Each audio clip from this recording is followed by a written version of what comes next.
Ben voilà, Jérôme Polican, on va commencer avec les grands débuts. Donc les débuts, j'imagine que c'est le karting. Alors comment et un petit peu le palmarès, les grandes lignes, est-ce qui t'a donné envie d'aller Le karting, à l'époque, c'était pas si évident quand on était jeune de débuter en karting, parce que il y avait des grandes compétitions, mais le sport automobile était populaire, mais on peut pas dire que le karting, on en parlait énormément. Et je poussais mes parents là pour m'acheter un kart parce que j'étais passionné de F1, etc. Et je crois que c'est l'anniversaire ou le Noël de mes 14 ans que j'ai eu un classe bleu. Un Birel je crois, et puis que j'ai commencé à faire des petites courses régionales et puis après j'ai fait le championnat de France de classe bleue au Mans en 80 où je crois que j'ai fait un top 10. C'était une époque où c'était un peu le temps on va dire des copains parce que j'avais pas le permis à l'époque, donc j'essayais de me faire transporter à la fois mon kart et moi-même sur les courses. Donc j'étais très lié avec Eric Vautier, le père du pilote, de Tristan, qui est un ami d'enfance, Cosmas Zarazik qui s'occupe de l'école Palmyre au Lédenon. J'ai vu le papa de Ludovic Betts. Qui m'a énormément aidé parce qu'il était de Grenoble, qui me ressoudait mes châssis. Voilà, c'était un peu pas de mécano, on essayait d'aller sur les circuits. Christian Boudon qui me faisait les moteurs. Titou Germain, enfin voilà, toute cette. En plus, la Ligue Rhône-Alpes était quand même une ligue assez dynamique, forte à cette assez époque. dynamique, oui, mes adversaires c'était Christophe Bouchu. Jean-Marc Goudon, on allait à l'école ensemble avec Jean-Marc. Donc un peu de l'insouciance et puis où ça respirait la passion. Et au niveau du palmarès, alors j'ai notamment beaucoup roulé en ligue où j'ai eu quand même pas mal de succès. Mais c'est vrai qu'après c'était dur d'aller à l'international parce que pour nous c'était intouchable. Mais pas du tout de championnat d'Europe. non. Je suis jamais sorti de la France. Je crois que j'ai fait un championnat de France inter à l'époque. Je crois que c'était à Fenouillet ou au Creusot. Voilà. Mais c'était principalement dans la région Rhône-Alpes, avec Jacques aussi, Goucho, Oui. qui est complètement de ma génération. Voilà, Mais en tout cas, c'était déjà une belle préparation pour le sport auto.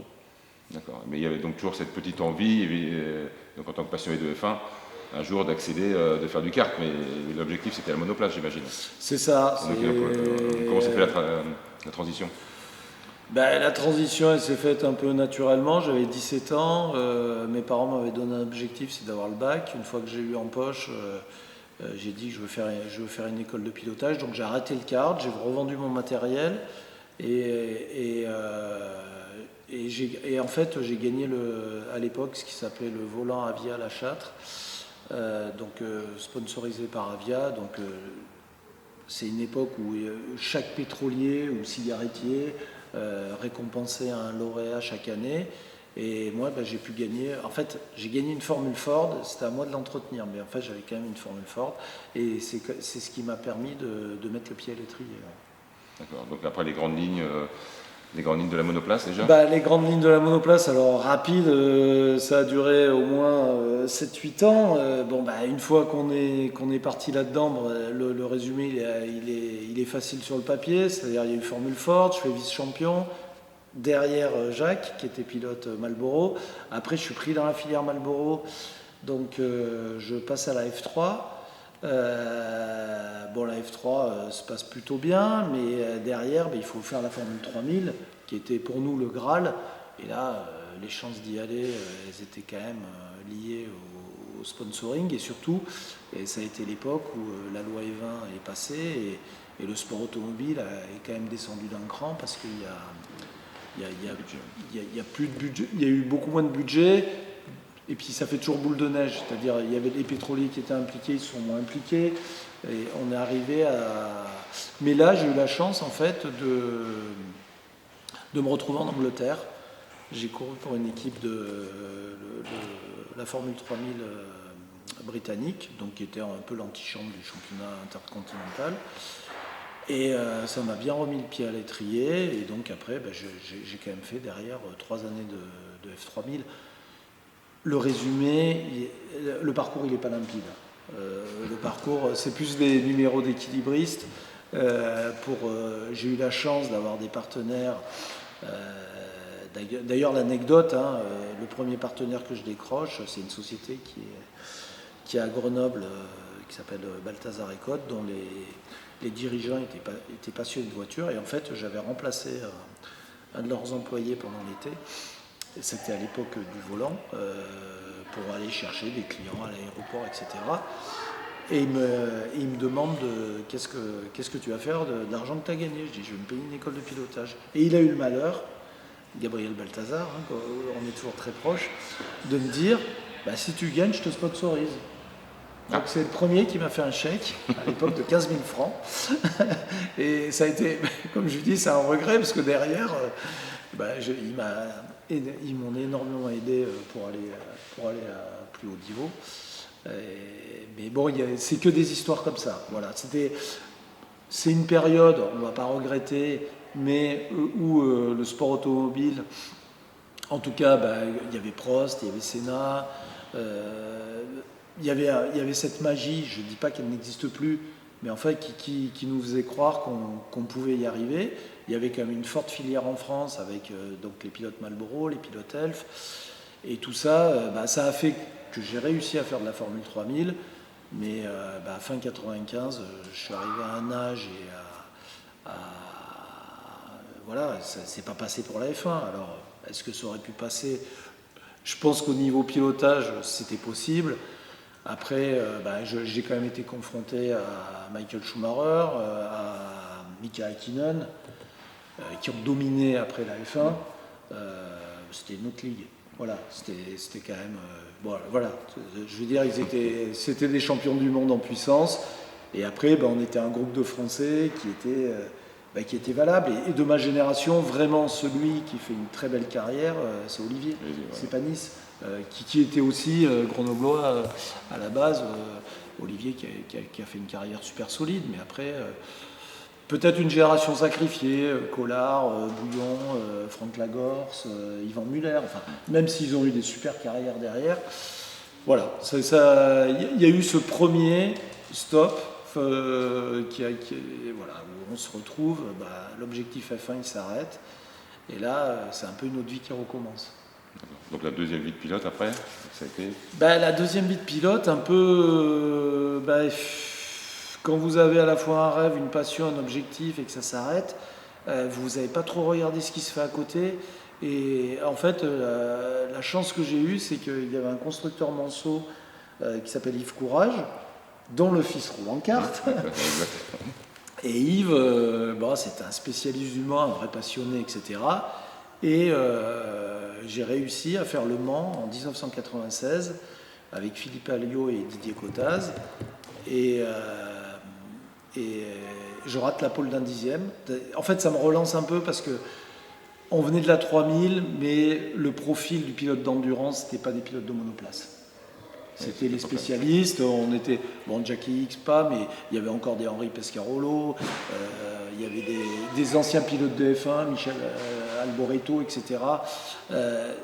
Mais le profil du jeune qui arrivait, c'était très rare. Et là, finalement, Yves me laisse faire les qualifs, je rate la pole d'un 10e, ça me relance. Du coup, je roule avec Yves pendant deux saisons sur on fait Daytona, on fait un championnat européen et puis de fil en aiguille, j'ai refait 10 ans. Voilà. J'ai roulé dans la 550 pour ProDrive, j'ai fait l'IMSA aux États-Unis, j'ai roulé un peu au Japon. Enfin, ce que faisait finalement un pilote à l'époque, et puis ça m'a permis d'être professionnel. Voilà, c'est quand même des grandes années. J'ai roulé dans des super voitures, dans la Panoz au Mans, dans la Ferrari 333. Voilà, donc ça, on va dire que ça nous conduit jusqu'à la fin des années 90. Et là, Je continue, ouais. Oui, bah oui, Et là, oui. j'essaye de faire. Et là, en fait, encore un peu un hasard de la vie. J'ai un programme justement, à l'époque c'était avec Jabouille Bourrèche qui avait monté une équipe avec justement la Ferrari 333. Et à côté, Daniel Gache, qui était le père de Philippe, me propose de faire une nouvelle discipline qu'a fait Renault, la Clio V6 Trophy. Donc qui était un peu une Clio, moteur à arrière, gros moteur. À l'époque de Renault Sport, on va dire, était un moteur dans le sport automobile. Renault croyait en la communication des modèles sportifs. Et je me retrouve à faire ce championnat. Et en fait, la première course, qui était à Jarama, Daniel me dit, finalement, moi j'ai une équipe de Formule Renault, je fais rouler des jeunes. La Clio, je le sens pas trop. Je lui dis, mais bon, moi je trouve la voiture sympa et tout. Il me dit, écoute, je vais te donner un coup de main, je vais te laisser un peu un mécano, machin, mais moi j'ai pas trop envie de faire ça. Et du coup, je me retrouve un peu avec une voiture, un sponsor qui était les Cobra Alarm, avec qui j'avais fait un deal en disant, vous me payez course après course, et en fin d'année, si jamais je suis champion d'Europe, on va définir une somme qui me paiera à la fois la saison et la saison d'après. Et en fait, de fil en aiguille, je ramène la voiture sur le circuit du Laquais, qui est à côté de Grenoble. J'ai un mécano, il y a une équipe qui me transporte la voiture, je me prends au jeu. Et parallèlement, je fais mon activité de pilote pro, on va dire, et puis à côté, je fais ce truc où je bricole, mais je découvre des facettes du sport automobile qu'un pilote ne voit pas nécessairement. Le côté logistique, le côté humain, je veux dire, je vais plus loin dans la technique, et à la fin, je suis champion d'Europe. Voilà, je gagne. Époque dorée, fin des années 90 de Renault, je suis convoqué aux Ulysses par Christian Konzen, qui était à l'époque le grand patron de Renault Sport, et il me dit, écoutez, je suis content qu'un Français ait gagné, qu'est-ce que vous voulez pour la saison prochaine, on va vous aider. Votre team, voilà. C'est-à-dire, il dit votre team, alors que j'avais bricolé un peu dans mon coin. Votre team, on est prêt à aider votre team, il faut développer la voiture, on veut l'engager en super tourisme en France, hors championnat, parce que la voiture, elle a des... Et vous serez notre pilote, etc. Et en 2 secondes, on a un contrat avec Elf, on a un contrat avec Michelin, Carbone Industrie, on fait une voiture, et je dis, mais tout d'un coup, je dis, mais si j'y vais pas là, j'irai jamais. Et parallèlement à ça, Renault Espagne me confie un jeune pilote pour faire la Clio V6. Et voilà. Et l'histoire du team, elle part là. Qui s'appelle Alors le team Autosport Promotion. Ouais. En fait, le nom de ma société qui était là pour gérer mes contrats de pilote. Je fais un peu évoluer les statuts. Je me mets sur le circuit du Laquais, mon pote Éric Vautier du karting, qui me dit, écoute, je vais te laisser 2 box et tout. J'embauche 2 mécanos, machin, et nous voilà partis en Europe. Et puis la première année, on fait 2 voitures, la deuxième année, on en fait 3, après on en fait 4, et on fait 4 années de Clio V6 comme ça. Parallèlement à ça, je roule toujours en GT, chez l'Art Compétition, chez Luc Alpha Aventure, etc. Mais bon, je vois bien que il faut pas prendre une décision, mais le truc il commence à grossir. Et 2003, mon ancien sponsor Gabriel Balthazar me dit, j'ai 52 ans, j'ai envie de faire de la course, mais j'ai pas envie de faire de la Clio, j'ai envie de faire de la Porsche. Pourquoi on n'irait pas en Porsche Cup ? On trouve un moyen pour financer 2 Porsche Cup et on part en Porsche Cup. Et on est parti pendant 7 ans. Donc au début avec des pilotes amateurs, et puis après Anthony Beltoise, Kevin Estre, Ludovic Badet, Morgan Moulin-Trafort. Voilà, ça c'est. Et je déménage à Nogaro sur le circuit. Donc ça c'est une époque géniale parce que monotype, il faut être ultra précis, il faut avoir les bons pilotes. Mes adversaires d'hier deviennent mes pilotes d'aujourd'hui. Et petit à petit, je fais toujours le Mans, je fais toujours le LMS avec Luc, avec le team. Je cours, mais bon, et fin 2008, c'est pas que je prends une décision, mais naturellement, en fait, je refuse un programme en P2 pour faire le LMS complet dans une écurie, plus les 24 heures du Mans. Et je dis, si je fais ça, ça va pas le faire. Et en fait, c'est le premier vrai volant que je refuse. Et implicitement, ça veut dire que j'avais passé le pas. Alors, regret ou pas regret, parce que bon, j'avais pas encore 40 ans, et j'avais encore des possibilités. Alors j'ai continué à faire le Mans des coups par coup, mais voilà. Et je me suis consacré au team, et c'est là où en 2011, on est passé en GT, quand SRO a inventé le Blancpain Endurance Series avec Ferrari. Et puis là, c'est parti, 2011-2026, où on est devenu un peu les spécialistes du GT3, où on a fait le GT World Challenge pendant plus d'une dizaine d'années. On a gagné 24 heures de Spa, on a gagné JTC, on a gagné Bathurst, le championnat on l'a gagné, je pense 2 ou 3 fois, on a gagné Sprint.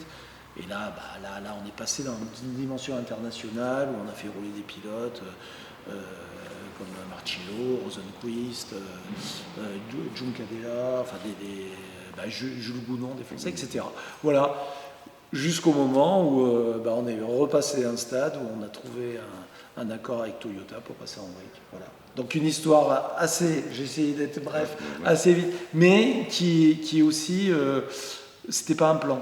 Voilà. C'était pas un plan. Après, c'était un moyen aussi de prolonger ma passion pour le sport automobile. Un petit mot quand même par rapport aux partenaires. C'était quand même réputé dans le milieu pour toujours réussir à monter des choses avec des gens sérieux derrière toi et avec des partenaires vraiment qui soutiennent. C'est ça, mais c'est une des chances aussi de ma vie, hein, je veux dire. Et puis aussi, c'est ce que j'explique quelquefois aux petits pilotes de kart, c'est qu'à 13 ans, j'ai trouvé mon premier sponsor, il m'a donné 500 francs. Voilà.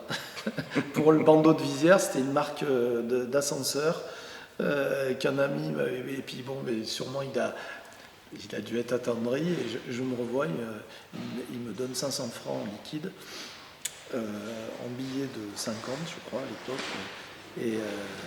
Et je vais m'acheter 2 trains de pneus ou 3 trains de pneus.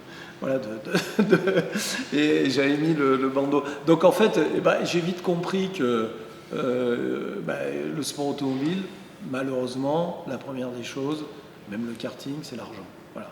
Alors, c'est injuste, il y a des talents, je ne vais pas dire gâchés, mais où on est passé à côté. Mais en tout cas, c'est la base. Et du coup, moi-même, je me suis structuré pour dire, si je veux y arriver, il faut que j'arrive à avoir des partenaires derrière moi.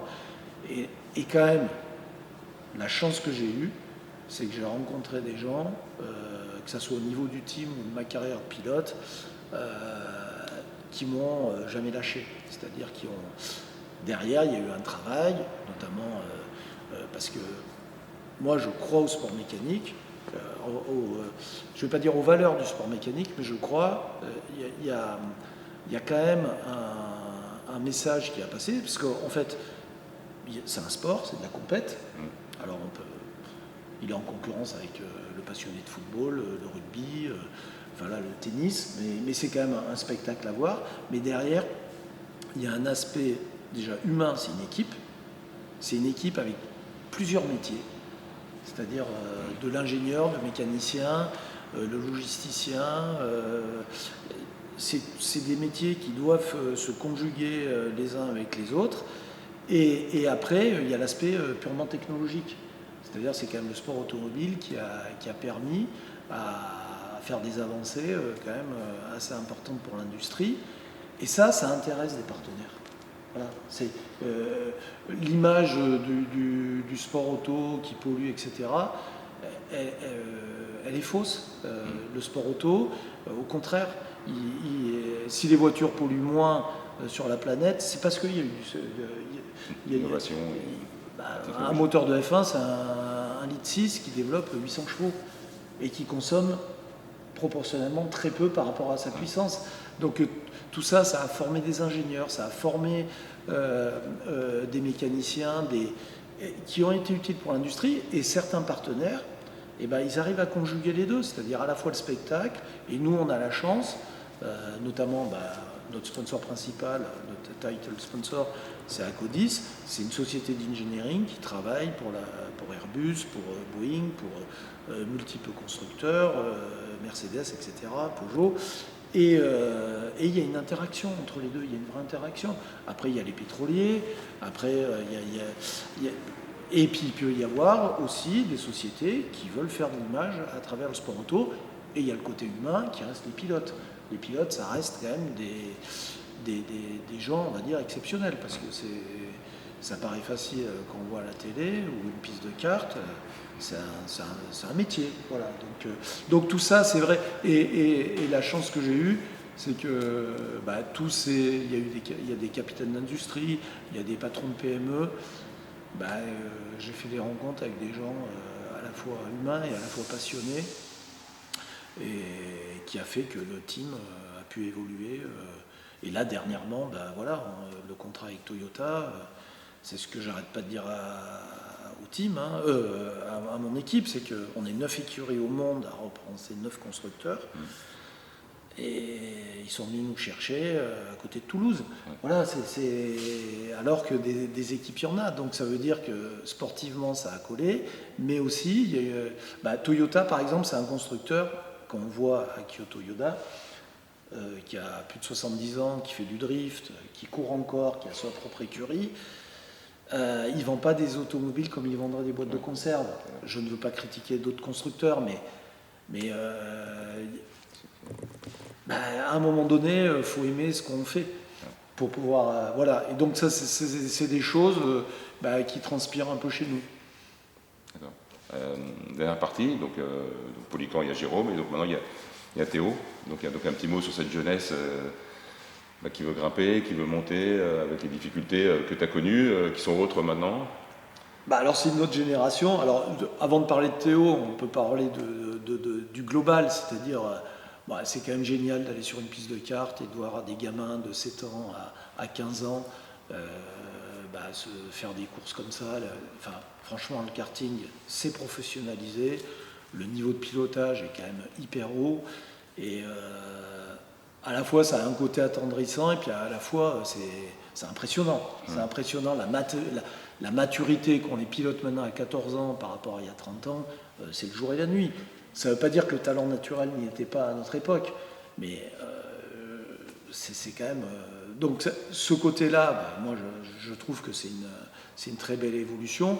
Et nous, en tant que team, ce qu'on essaye de faire, c'est qu'effectivement, on essaye d'aider des jeunes chaque année, justement, qui viennent du karting ou qui ont fait un peu de F4, avec un parterre de partenaires, d'essayer de les faire aller en GT4, en GT3, voire aux 24 heures du Mans. Et puis là, on a quand même pas mal d'exemples. On a eu beaucoup de pilotes de notoriété, qui sont maintenant professionnels. Je pense que sur les 180 pilotes qu'on a fait rouler, il y en a maintenant au moins une trentaine qui sont passés avec des contrats constructeurs. Et là, dernièrement, avec Esteban Masson, avec Adrien David, ils ont une petite chance avec Toyota. Ils peuvent, on essaye, par un pool de partenaires, de faire ça. Maintenant, pour en revenir à Théo, il a 13 ans. Moi, je considère qu'il a un bon petit coup de volant. Maintenant, le plus dur reste à faire. Voilà, on aura vraiment une photo dans 3-4 ans, parce qu'un pilote, c'est pas que du pilotage. Moi, c'est ce que j'essaie de leur expliquer. Ce métier-là, que vous soyez mécanicien, ingénieur ou pilote, c'est pas un métier, c'est un mode de vie. C'est la première des choses. Alors après, il faut du talent. Mais si on n'accepte pas ça au départ, on n'a aucune chance d'y arriver. Ça passe forcément par des sacrifices, mais qui n'en sont pas. Si ça doit être un sacrifice, ça veut dire déjà qu'il y a un problème. C'est pas un sacrifice de se dire il faut que je trouve de l'argent, de se dire il faut que j'aille m'entraîner, il faut que j'aille rouler sous la pluie quand il fait froid. Enfin voilà, si tout ça, ça devient une routine, même si on a du talent, à un moment donné, ça bloquera. Parce que de toute manière, les gens qui vont vous aider, c'est des gens qui vont voir que vous transpirez déjà à la fois le talent et à la fois la passion. Et il y a encore de très belles histoires. Esteban Ocon, Pierre Gasly, ils viennent du milieu du kart, etc. Mais on peut dire qu'au départ, pour être en F1, c'était loin d'être évident. Et ils font des carrières exceptionnelles. Et donc, il y a une petite fenêtre. Maintenant, Théo, moi, ce qui m'amuse, c'est de me remettre dans un contexte où j'étais dans les années 80. Voilà, c'est revenir sur des pistes de cartes, en refaire un peu moi-même. Et je trouve que, franchement, c'est un milieu où les gens respirent encore vraiment la passion. C'est devenu très professionnel. Et je trouve que le spectacle est génial. Voilà, là, justement, c'est là où le sport automobile devait prendre un peu d'exemple sur le karting. C'est que le kart, c'est resté un moteur 4 roues, pas d'électronique. Ouais, et à un moment donné, on voit qu'entre le premier et le 50e, il va y avoir 4-5 dixièmes. En sport auto, pour moi, on bascule trop vers la technologie, où il faut faire attention. Il faut garder quand même l'aspect humain en premier. Bon, par contre, là, quand on voit après le palier, si c'est de l'OCA, de la F4, de la F3, de la F2, là, les sommes sont immenses. Donc sans des Red Bull, des Mercedes, est-ce que c'est possible ou ça va devenir vraiment... Alors, ça a toujours été compliqué. Mais... Alors, ça a toujours été compliqué, mais c'est vrai qu'il y a... À chaque époque, il y a eu des leviers. Donc, il y a eu les cigarettiers, il y a eu les filières, il y a eu des mentors qui ont lancé des jeunes. Maintenant, académies. Des académies. Maintenant, bon, la Fédé a quand même fait beaucoup, notamment pour le rallye. Je veux dire que moi, la petite parenthèse, pour moi, les 2 meilleurs pilotes au monde, c'est Loeb et Ogier. Ouais. C'est-à-dire, c'est des pilotes, des garçons à 18 ans, tout ce qu'ils pouvaient faire, c'est tirer un frein à main sur un parking. Et 5 ans après, ils sont champions du monde. Là, c'est le talent pur qui parle. Voilà, c'est pas qu'ils ont limé, c'est pas, encore une fois, c'est pas une critique, mais Rovanperä, Solberg, ils ont été biberonnés un peu comme nos pilotes de cartes, à la glace, etc., dans un contexte où ils sont entraînés. Là, les 2 pilotes français, ils avaient peut-être une Golf GTI pour faire les... Voilà, mais donc ça veut dire que le talent, il paye encore. Maintenant, ce qui est vrai, c'est que le sport automobile et le karting étaient très chers. Mais maintenant, c'est très très cher. Voilà, on peut rajouter un trait. Et si on voit les choses de façon un peu cartésienne, on va dire que sur 400 pilotes de kart au niveau international, entre 7 ans et 16 ans, ce qu'on peut considérer, parmi les 400, il y en a une bonne centaine qui ont un très bon coup de volant. Et sur les 100, il y en a 2 ou 3 qui iront en F1. Voilà. Donc, maintenant, est-ce que c'est les plus doués ou est-ce que c'est ceux qui ont été le mieux préparés ou ceux qui ont... C'est là où on peut se poser la question. D'un autre côté, moi je dis qu'il faut le tenter. Il faut le tenter. Il y a quand même, à un moment donné, il faut être là. Il ne faut pas se lamenter. Il faut essayer d'être là au bon moment. Et quelquefois, il y a des portes qui s'ouvrent. Mais c'est vrai que si on prend les choses de façon complètement pragmatique, là, si on prend tous les Français, par exemple, on a très peu de chances d'en mettre en F1.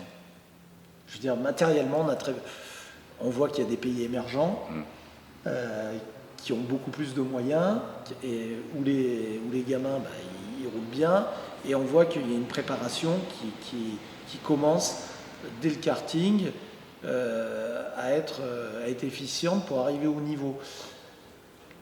Je veux dire, je pense que les managers, etc., ils vont maintenant dans un paddock de karting, ils sont capables d'écrire au moins 10 à 15 pilotes qui seront en F2 dans 5 ans.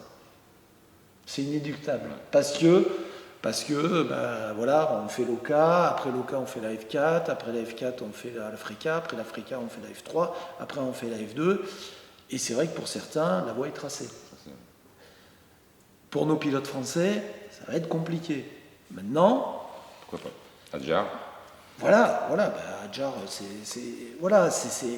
Alors, il faut être vu au bon moment, et encore une fois, l'individu est aussi important. Il n'y a pas que... le côté pilotage sera important, mais le côté aussi, à quel moment je m'investis dans ma passion, dans ce que j'ai envie de faire. Et souvent, encore une fois, les décideurs, ils le voient. C'est quelque chose qu'on ressent. Donc, très dur, pas beaucoup d'espoir, mais une petite chance quand même. Il faut se dire ça dès le départ. Et après, il y a d'autres aspects, il n'y a pas que la F1. Alors, voilà, il y a beaucoup de pilotes d'ailleurs, le meilleur pilote au monde qui est Verstappen, il a donné un coup de fraîcheur au sport automobile en s'alignant en GT4, en s'alignant en GT3, en ayant sa propre écurie de GT3. Il a envie de faire les 24 heures de Daytona, il a envie de faire les 24 heures du Mans. Donc c'est aussi ce qu'on dit aux jeunes, c'est que tu peux être professionnel, faire une super carrière, gagner des courses, parce que la F1 c'est génial, mais quand on voit des pilotes comme Hülkenberg qui ont fait plus de 300 Grands Prix, qui ont fait qu'un podium, alors que en pilotage pur, on sait que c'est un des 5 meilleurs, ça doit aussi engendrer une frustration. Et parallèlement à ça... Kevin Estre qui a été champion du monde. Exactement, de ma génération, Tom Christensen. Oui. 7 fois vainqueur des 24 heures du Mans, et le niveau, il est de ma génération, le niveau pour aller en F1, il l'avait, mais il était largement mieux que la moitié du plateau. Mais est-ce qu'il aurait eu la bonne voiture pendant 10 ans? On peut se poser la question. Et derrière, il a fait une carrière exceptionnelle. Donc, la F1, tout le monde veut l'atteindre, mais ce qu'il y a de bien aussi, c'est qu'il y a beaucoup de disciplines où on a des professionnels qui sont établis et qui font des très belles carrières. Et ça je pense qu'on aura, notamment si on parle de la France, parce que on court à l'international, on représente une marque japonaise, mais moi, le premier objectif, moi je suis français, et en un, je veux aider les Français. Voilà, ça c'est une de nos priorités. C'est une belle fin, non? Ouais. Le coup des Français, non? Ouais. Hein, voilà, super.